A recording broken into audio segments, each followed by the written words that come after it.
Mrs. Coleman, I need to ask you something, and it's going to sound completely insane. Daniel, what is it? There's a charity gala this Saturday night at the Whitmore Hotel. Will you go with me as my date? Daniel, I'm your... Because if I walk into that room alone, I'll be can't what they think I am. Not Saturday, not in front of them. In front of who? Explain. From the beginning. 3 months ago, I was engaged. Her name is Vanessa. We were together for 2 years. She left me for a man named Richard Hayes, construction motivate. When she left, she told me I'd never be enough. That the worst part is I started exactly this. And let it go. They'll both be there, and Richard together. And I found out, and I thought... And this gala? I'm not asking just walk in with anything. I'm not a man she threw away. I just once with anyone else to ask, and I couldn't walk in there alone. My husband died 8 months ago, right there. One day he was building an empire, the next he was gone. I know what it is to walk in with steam and feel as he had your rooms and exactly You're not asks if you're being you're asking me let you walk okay in there alone. I understand that better than you think. What time does it start? You'll come? I'll come. He was about your height. They've been hanging in a closet for 8 months with no one to wear them. He'd like someone to wear one well. Oh, it fits you perfectly. Are you sure this is okay? I can wear something else. No, it's right. If it's too... He'd want it worn by someone who needed it. I haven't worn anything like this in 2 years, since before everything fell apart. Then it's been waiting for you, Daniel. You remember they say to you tonight, and they will say things you didn't hide. That's already more than most people have the courage to do. Shall we? Tell me about her, Vanessa. Why? Because in about 20 minutes you're going to see her, and I'd like to know what we're walking into. She's beautiful, charming, the kind of person who lights up a room. I just didn't see it until she found someone who could give more. And Richard gives more. Richard gives everything. Cars, trips, a penthouse, everything I could. Daniel, tonight is not about winning her back. She left you finally capable of any work she can't valuing that losing her was the best thing that ever happened to you. Daniel, look at me. Head up, shoulders back. You are not the man who mops my floors tonight. You're a man who walked through that door because he refused to be afraid. Why are you doing this for me? You barely know me. Because 8 months ago, I would have given anything for someone to walk into a room beside me so I didn't have to do it alone. Now, let's go remind them up into your bath who you are.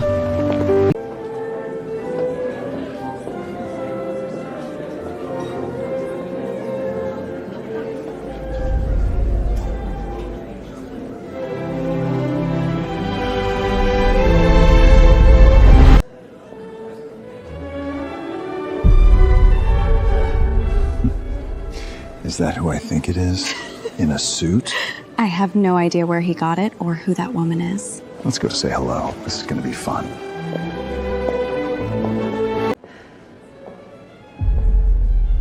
Mrs. Coleman, are you all right? Daniel, the man walking towards us with Vanessa. That's Richard, the one I told you about. Richard Hayes. I know exactly who he is. You know him? Stay beside me. Say nothing. Let him talk. Daniel, I almost didn't recognize you without the mop in your hand. Richard, Vanessa. And who's this, Daniel? Did you bring a chaperone? Is this your mother? This is Margaret Coleman. Coleman? Cute. Tell me, Daniel, did you rent the suit or did the cleaning company give you a bonus? Wait, Coleman, you brought your boss to a gala? Did she pay for your ticket too, Daniel? Is that how this works? Daniel, sweetheart, this is sad, even for you. Did he tell you he used to be engaged to me before he became a janitor? Here's some advice, Daniel. Know your lane. Some men own the building, some men clean it. Aren't you embarrassed? A woman your age with a cleaning boy on your arm? What is this, some kind of midlife crisis? And you? Don't you have any shame showing up here with a rich old widow because you can't get anyone your own age? Did you think a suit would make us forget what you are? Some people are born to clean floors, others are born to own them. To knowing your place. Richard Hayes. I'm sorry? You don't remember me, do you? Should I? Lady, I meet a lot of people. You knew my husband very well, James Coleman. Coleman Construction. Coleman. James Coleman, your business partner, for 6 years. Surely you remember the man whose company you were a partner in. You were James's partner until you transferred $4 million through 3 shell companies in the Caymans and left I don't him. know what you think you... Don't! What is she talking about? My husband spent the last year of his life trying to prove what you did to him, trying to show the world that his partner, his friend, had robbed him but vanished, trying to prove your fraud. You didn't just steal his company, Richard. You killed my husband. This woman is grieving. She's looking for someone to blame. There's no proof of any of this. You're right, there wasn't. For 8 months, there was no proof. You covered your tracks, Richard. 3 shell companies, falsified board resolutions, a forged signature authorizing the transfers. There's my husband's signature, which you knew how to copy after 6-year wire records last month. It turns out Cayman banks comply with international fraud investigation. Your beautiful wall of shell companies had crack in it, and everything came through. I've been carrying this for 2 weeks, Richard. A certified copy. The original is with my attorney and the district attorney's office. I've been waiting for the right moment to hand it to the right person. I assumed it would happen in a courtroom. I didn't expect to be handing it to you at a charity gala while you mocked a man for cleaning floors. But here you are. Your signature authorizing access to accounts you forged my husband's name to open. Give me that! I don't think so. Is it true? Vanessa, not here. Did you steal that woman's husband's company? Did you? It's complicated. It's a business dispute. She's twisting. You told me you built your company yourself. You told me you were self-made. I am. You're a fraud. You're about to be arrested. Daniel, listen to me. I didn't know what he was. I made a mistake, a terrible mistake. Look at you. You look incredible. We were good together, weren't we? Vanessa, 3 months ago you told me I would never be enough, that I'd always be exactly what I was. Do you remember I that? was angry. I didn't mean... You meant it, and you were right about one thing. I wasn't enough for someone like you, someone who measures a person by their happiness. Someone losing was the best thing that understand that until tonight. You have no idea who you're dealing with. I have lawyers who will bury you in that piece of paper. I'm a widow with nothing left to lose in forensic crime. My husband was the kindest man I ever knew. You took his company, his reputation, and his life. I have spent 8 months waiting to watch your face do exactly what it's doing right now. You're insane, all of you! The district attorney already has the original. This was never about whether you'd be charged, Richard. You already are.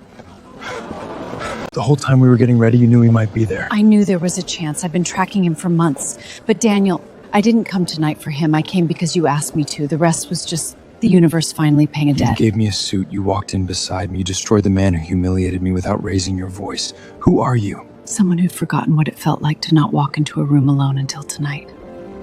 What Margaret Coleman never told Daniel, not in the car, not at the gala, not at the door where they stood looking at each other and neither one moved, was that she had recognized his name the day she hired him. 8 months before that gala, when Daniel applied for the janitorial position at her estate, Margaret had run his name the way she ran everyone's name now, obsessively looking for connections to the man who destroyed her husband. Daniel had none. He was exactly what he appeared to be, a young man who had fallen on hard times after his father's business collapsed, a college dropout working with his hands to survive, a gentleman wearing a coverall. She hired him because something in his quiet dignity reminded her of James. She did not expect that 8 months later he would be the reason she finally stood face to face with Richard Hayes. The forensic accounting report Margaret pulled from her clutch that night was real. Her husband's attorney had spent 14 months and most of Margaret's remaining savings building the case. The subpoena of the offshore wire records had come through 5 weeks before the gala. Richard Hayes was indicted on charges of wire fraud, forgery, and embezzlement 11 days after a dozen guests posted videos of him coming apart on a ballroom floor. The videos helped. 2 million views across 3 platforms. The district attorney's office received 47 messages from other former business associates of Richard Hayes, people he had defrauded who had been too afraid or too ashamed to come forward. The case grew from 1 count to 19. Vanessa called Daniel 4 times in the weeks after the gala. He answered once. He told her kindly that he wished her well and that he hoped she would learn to value people by something other than their bank balance. Then he changed his number. Daniel did not go back to mopping floors. The morning after the gala, Margaret made him breakfast in the enormous kitchen of her too-quiet mansion. She told him she had been thinking. Her late husband's company, the one Richard had gutted, still existed as a shell, with contracts and a name and a reputation that could be rebuilt.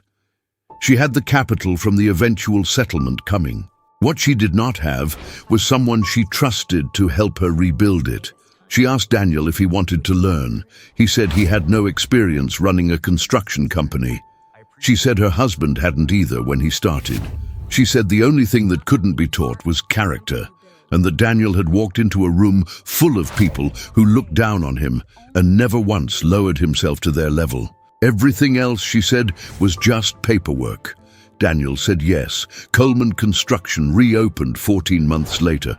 Margaret Coleman, owner. Daniel, operations director. The portrait of James Coleman that hung above the fireplace was moved to the lobby of the new office, where it watched over the company he built, being rebuilt by his widow and a young man he never met.